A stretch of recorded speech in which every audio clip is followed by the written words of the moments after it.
Salut à tous, j'espère que vous allez bien. Aujourd'hui on se retrouve pour une nouvelle vidéo sur ma chaîne et comme vous avez pu le voir, il va s'agir de mon book haul du mois de février et on va commencer dès maintenant puisque j'ai beaucoup de livres à vous présenter. Le premier livre que je vous présente, il s'agit de Le Grand Saut de Florence Hinkel, publié aux éditions Nathan. Je tiens d'ailleurs à remercier la maison d'édition de m'avoir envoyé ce livre et de m'avoir fait confiance, mais aussi à Nine, puisque si vous ne savez pas et si vous me suivez depuis peu de temps, vous devez sans doute pas le savoir, mais je suis rédactrice pour le blog de ninanque.com. Je vous mettrai en barre d'infos le lien du blog et du coup en tant que rédactrice on peut recevoir des livres pour les lire et les chroniquer sur le blog. Donc voilà, ce livre en fait partie.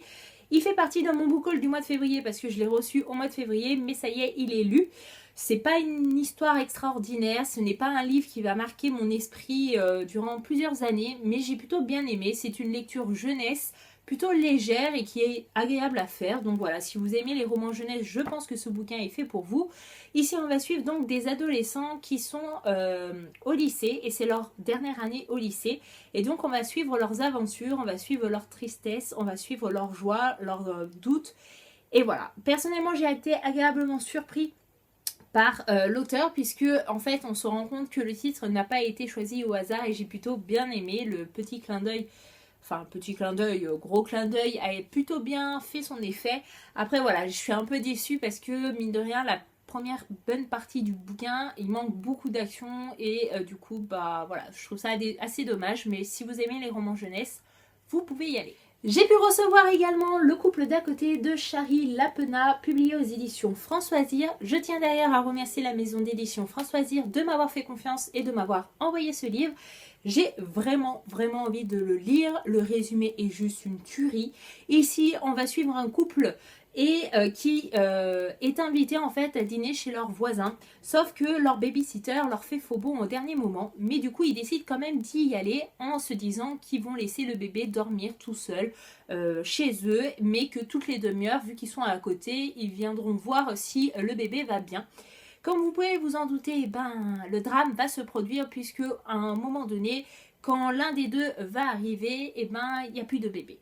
Et voilà, le bébé a disparu, on ne sait pas ce qui est arrivé, qui c'est qui est rentré, c'est vraiment la panique totale. Et du coup, le résumé dit que les jeunes parents attirent aussi les soupçons de la police. Donc à la fois d'être victimes, ils sont peut-être à la fois les premiers suspects.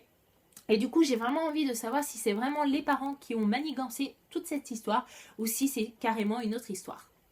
Ensuite, j'ai craqué pour Dompteur d'anges de Claire Favant, publié aux éditions Robert Laffont dans la collection La Bête Noire. Ici, nous allons suivre le personnage de Max, qui est un homme qui se retrouve en prison par faute. Et puis, avec le temps, il va être innocenté et du coup libéré. Et du coup, dès qu'il sort de prison, il va avoir qu'une seule chose en tête, se venger de ses bourreaux. Ces personnes-là qui l'ont envoyé en prison pour rien. Et du coup, il va créer un plan assez horrible. Il a décidé d'enlever un à un les enfants de ses bourreaux et du coup voilà, vous vous en doutez, jusqu'au jour où malheureusement un de ces enfants là arrive à s'échapper et du coup j'en sais pas plus et j'ai pas envie d'en savoir plus. Autant vous dire que la couverture est juste trop belle, c'est une tuerie totale, le résumé est génial. Et du coup, voilà, j'ai qu'une hâte, c'est d'avoir du temps et de pouvoir me lancer dans ce bouquin. J'ai eu également la chance de recevoir On reconnaît le bonheur au bruit qu'il fait en s'en allant de Marie Kriesinger, publié aux éditions Milady. Ici, si mes souvenirs sont bons, il s'agit d'une histoire d'un homme qui perd la mémoire au fur et à mesure du temps qui passe. Et du coup, sa fille ou sa femme décide d'écrire sa vie. Tout s'efface, mais les écrits restent. Et du coup, je pense que ce roman va être assez poignant. Il me semble que ce roman est plutôt bien noté et du coup je me suis dit pourquoi pas. Quand on m'a proposé de le recevoir, je me suis dit voilà, il est tout petit donc j'espère le lire très vite et je vous en reparle très bientôt. J'ai reçu ce mois-ci Lake éphéméral de Anya Aline, publié aux éditions du Chat Noir. Je tiens d'ailleurs à remercier toute l'équipe du Chat Noir de m'avoir fait confiance et de m'avoir permis de recevoir ce bouquin. Voilà, admiré quoi. Je pense que déjà la couverture fait le boulot.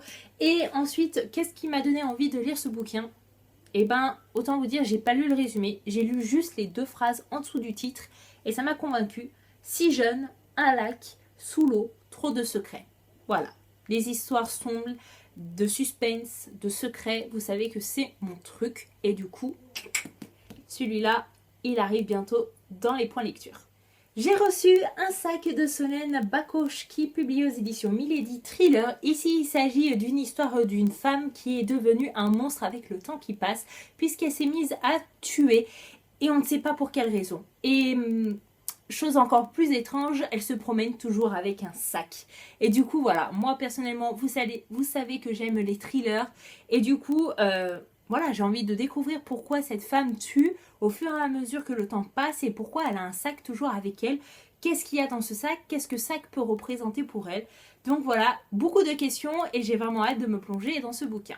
Ensuite, j'ai craqué pour Sous le même toit de Jojo Moyes, publié aux éditions Milady.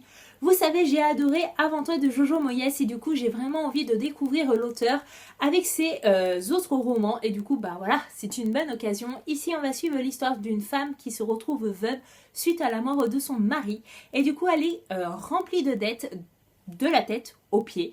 Et du coup, elle va être amenée à aller habiter avec ses enfants dans une maison délabrée en pleine campagne. Et du coup, elle espère avoir le soutien de ses voisins, mais elle ignore que sa présence va réveiller d'anciennes querelles.